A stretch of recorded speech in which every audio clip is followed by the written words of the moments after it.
So Focus dropped a brand new community update just today, and inside this community update there's some pretty interesting information, especially and specifically regarding the brand new operation that we will soon be getting our hands on.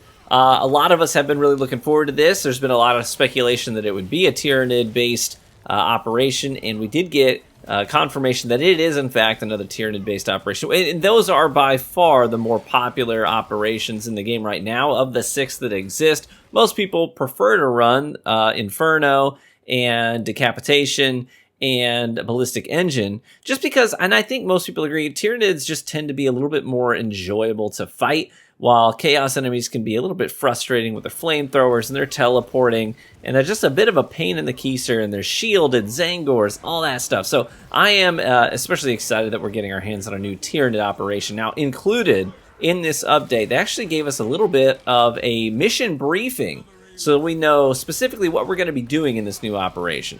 So, the new map for Operations Mode located on planet Kadaku will arrive in October. Here is your brief. So, we know it's arriving in October. We are now in October as well. So, sometime in the next few weeks, we should be getting access to this new operation, which is great news, because obviously that's one of the biggest pain points of the game, as wonderful and enjoyable as this video game is. Space Marine 2 is a little bit lacking when it comes to the variety of content that you can engage in. So it's great, but it's short. So the more operations we add, the better. Here is the mission briefing. It reads as follows. The Tyranid invasion of Kadaku is ending. The planet's organic material is being transformed into biomass, and Tyranid capillary towers stretch high into the skies above, where the hive ships wait to taste their victory. So if you're not a little maybe familiar with the lore here, essentially what happens is the Tyranids come, they take over a planet, they convert all of the organic material into biomass, and they suck it up like through straws up into the hive ships.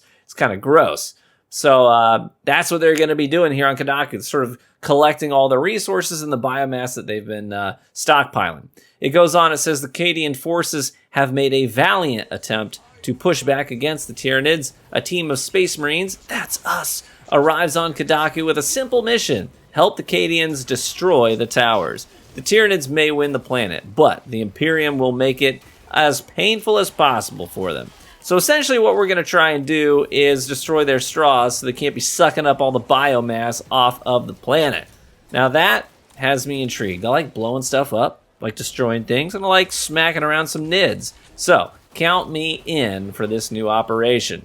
The developers went on to also include information saying that they are totally aware of feedback regarding things like server stability and matchmaking issues, and that they are continuing to work on such things and bugs so that you spend less time in unsuccessful loading screens and more time actually playing the video game, which is great news because obviously server stability issues have been plaguing the game since launch. They have gotten better, but they have not gone away. So definitely a good thing there. That's good news for us to hear. They also included news that there will be, for PC players, a 4K texture pack that will be downloadable and completely free. So if you're playing on PC, you got a beefy unit, and you want things to look even better, then they will look even better for totally free. They also said that there's going to be a hotfix arriving very soon. So they say it mostly intends to fix crashes and improve stability. They say in the future, expect quality of life improvements, additional customization features such as new colors for the lenses, and more. They also give you a little bit of information about where you can find interactions between the community and the developers, where they field questions and answer them as they get to them. So you can access Focus Together, which is a website that they use, sort of like a blog. They have their own Discord and on the Steam page. So if you're looking to get access to information, maybe you don't know where to look, blog updates and things of the sort. They're trying to direct you to the proper channels so that you don't have to come listen to me talk about patch notes and updates. You can just go straight to the source and go around me, which is totally fine, and I would not fault you for doing such a thing. They then cap off this update with a little message about being respectful and kind, because obviously this is a video game that has a game chat and ways to interact and text chat and things of the sort. They say, first and foremost, we kindly ask you to remain respectful, mature, and mannerly with your fellow Space Marines. I know that's a tall ask for gamers in 2024. I'm going to keep it real with you guys. Some of you guys talk like friggin' weirdos. I'm serious, man. Some of the game chat and text chat I've seen in this game, and it's not this game, it's all games. Some people are friggin' weird. It's like, you talk to other human beings like that? Very strange energy, very strange energy. They go on to say you can never know how old the other player may be, how their day is going, how sensitive they may be. Overall, you never know who your fellow brothers and sisters are. It could even be, and you don't want to insult, Henry Cavill, your brother. So anyways, yeah, Henry Cavill plays the game. He like tweeted out, I think, or put it on Instagram or something, which is pretty cool because Henry Cavill's a pretty dope dude and a beloved, figure in the Warhammer world specifically. They then say, see you next month for your next briefing. So if you want to see these briefs when they come out, make sure you follow Focus Entertainment on things like Twitter and check out their blog every now and then on Focus Together. Community.focus/entmt.com is where you can find that. I just follow them on Twitter, so anytime they post this stuff, I get those notifications and I see it in my feed. And I know it's called X now, it's whatever. I mean, I've been on there for a decade. It's a very hard habit to break. Anyways, the last thing they do is just link you again to the content roadmap so you can see Season 2, Season 3, and Season 4, and have a little bit of an expectation about what's coming on the horizon. So again, in Season 2, this is 2024, so any time now, we'll be getting to the new PvE missions. They do put an S there. It says Season 2, new PvE missions. We have heard of this new operation, which is great, this new Tyranid Operation, but there could be even more coming because there is an S at the end of the word mission. They say we're also getting the lethal difficulty, which is great. A lot of us are now in the endgame grind. We're farming on Ruthless specifically. Many of us are doing even solo Ruthless runs. So a lot of us in the community are ready for a new difficulty tier. I do have a prediction that it's probably going to include friendly fire. I think it is strange that there is no friendly fire in the game, but your characters do react to friendly fire. There are specifically voice lines that have been recorded to react to friendly fire. So I would assume lethal difficulty might actually include a little bit of friendly fire in some capacity. We also are getting the new Neo-Volkite pistol, so you Warhammer fans are a little bit familiar with that. That's kind of neat.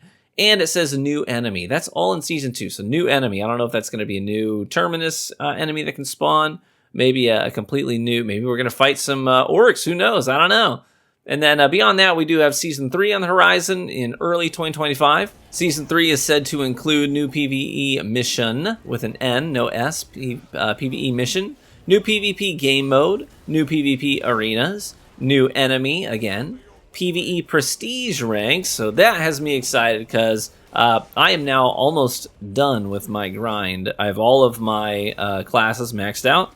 I have all of the melee weapons maxed out at Relic tier. I have all the sidearms maxed out at Relic tier. I'm just crossing the primary weapons off of my list now to get all of them to Relic tier as well. And then I'll be done with my, XP grind. And at that point, it really will just be doing challenge runs and builds and things of the sort because I still really enjoy playing the game. So I'm excited about that. But PvE prestige rank sounds like we're going to be able to reset our progress and regrind some of this stuff, which is great.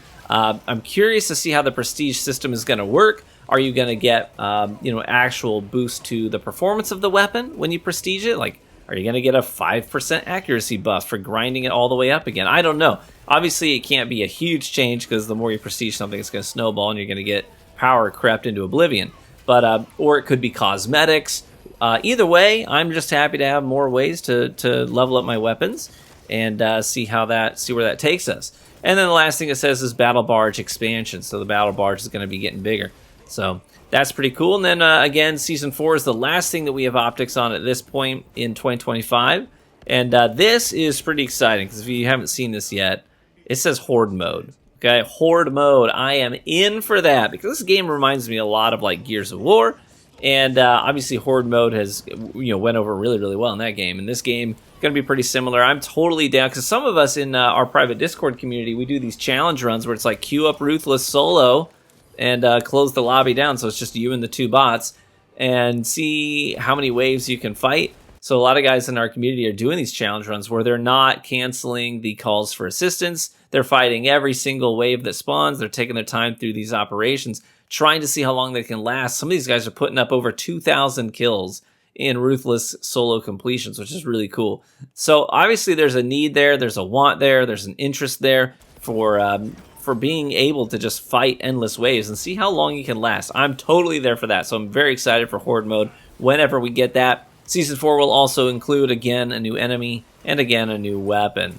Very exciting stuff on the horizon, which is great news. I know this is not like a live service game, but the fact that they have a content plan for the following year has me feeling pretty positive about this game, even more so than I already do. But anyways, that's the news. That's the update. Let me know in the comments section what has you the most excited for the future of Space Marine 2, whether it's new operations, maybe it's new weapons, new enemies, Horde mode, whatever it may be. I think Horde mode for me is on top of the list because obviously Horde mode always has great replayability value and, sort of the challenge, the challenging nature of a Horde mode. So I'm totally there for that. That's the thing I'm most excited about. But let me know in the comments how you're feeling, what you're excited about, if you're still playing the game, what you're grinding for. And lastly, just a polite reminder, we do have a private Discord community. It's moderated, and we got that sort of to keep out the riffraff. But you're welcome to check that out. We do have a Patreon account, and if you click the link in the description or pinned comment to the Patreon page, you'll see a $3 tier. That's the tier that gives you access if you link your Patreon account to your Discord account in your Patreon settings. Then that will just automatically queue up a link between your Patreon and your Discord. So if you join that $3 tier, you will then be in our Discord and have access to the Space Marine rooms where you can LFG, have general chat, and have several voice chat rooms for squads that may be forming up. So we'd love to get to know you, love to meet you. We have now over 100 people in that community going strong, and just wonderful folks to game with every single morning, day, afternoon, evening, etc. So check it out. We'd love to meet you. Hey, be warm and well fed. Courage and honor to my brethren. And also, real quick, if you were affected by the hurricane, maybe you're experiencing power outages, even displacement, stuff like that, hey, sincerest condolences to those of you who have been affected by the hurricane, and I really hope that things turn around for you quickly. Bye-bye.